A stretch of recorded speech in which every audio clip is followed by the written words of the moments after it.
ও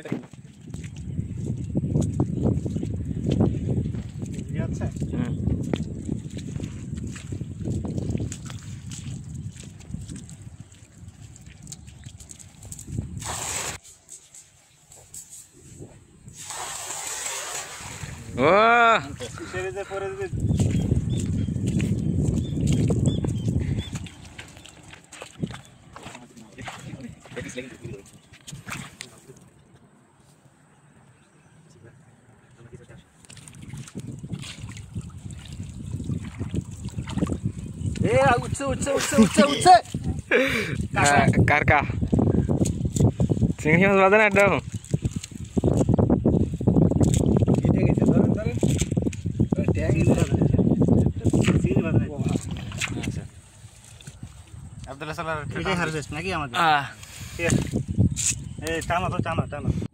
বেশ কিছুক্ষণ জাল টানার পরে আমরা যে কয়টি মাছের স্পিসিস পেয়েছি সবগুলোকে একসাথে করলে এমন দেখাবে 3টি চিংড়ির প্রজাতি, 2টি বেলের প্রজাতি এবং 1টি ফাইসা মাছ, আর কিছু কাঁকড়াও পেয়েছিলাম।